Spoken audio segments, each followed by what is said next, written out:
Fisika Biologis, mahasiswa semester 5 Prodi Akuntansi Perpajakan. Di sini saya akan menjelaskan tentang kekerasan. Di setiap manusia pasti mempunyai perbedaan, yaitu perbedaan, contohnya perbedaan fisik, latar belakang, ras, budaya, dan negara. Di samping perbedaan itu sendiri, perbedaan juga mengakibatkan perbedaan yang sangat dekat di lingkungan kita. Perbedaan juga dapat menimbulkan terjadinya suatu konflik yang ada pada individu maupun kelompok.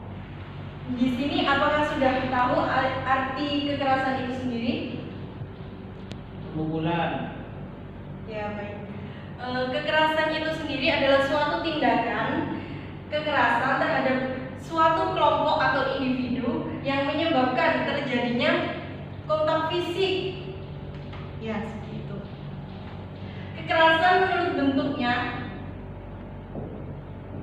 dibagi menjadi 3. Yang pertama adalah kekerasan fisik. Kekerasan fisik itu sendiri adalah kekerasan yang terjadi kepada fisik kita, individu atau kelompok, yang bisa menyebabkan kematian atau cedera.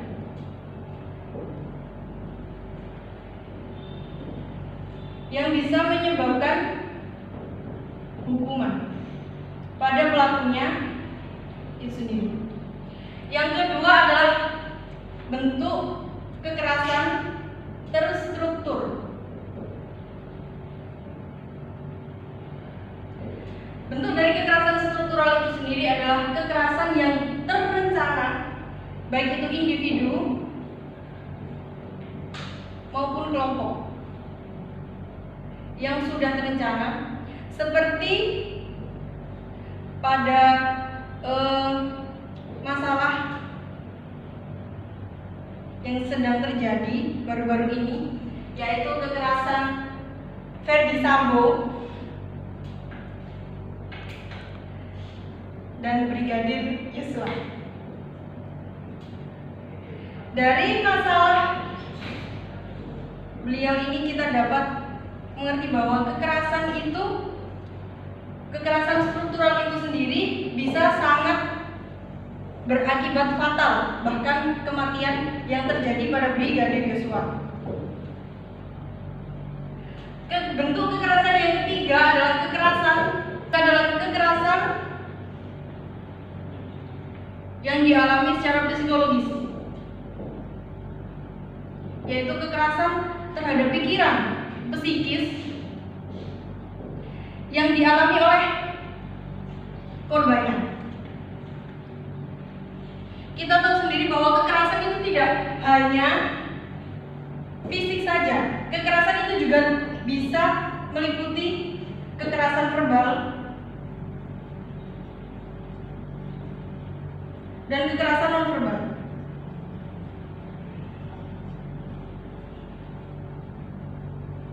Dari kekerasan verbal itu sendiri,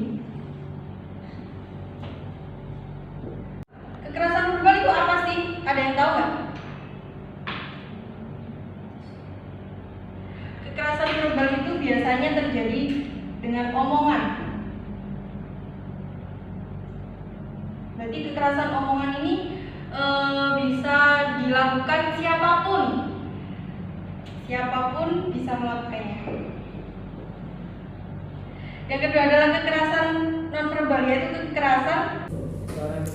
Yang selanjutnya adalah kekerasan nonverbal, yaitu kekerasan fisik yang bisa terjadi dikarenakan ada dendam atau faktor yang lain yang bisa menyebabkan, kembali ke konsep awal, yaitu kematian dan cedera.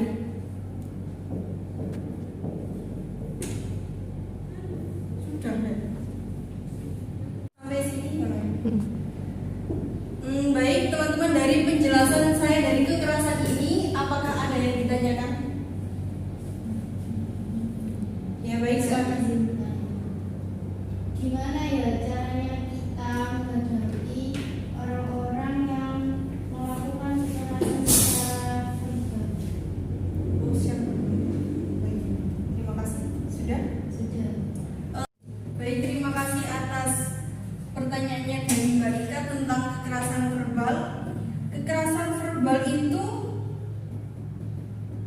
yang sudah saya jelaskan tadi, yaitu tentang omongan atau pembicaraan yang tidak semestinya. Sebagaimana contoh kecilnya, saat kita wanita atau perempuan lewat di depan kerumunan para lelaki, para bujangan seperti itu, kita akan dapat olokan atau godaan dari mereka. Dan bagaimana cara kita menanggapinya? Dengan cara kita tidak peduli terhadap hal tersebut. Jadi dengan kita tidak peduli, mereka mungkin akan berhenti untuk mengolok-olok kita atau membuli kita. Seperti itu mereka.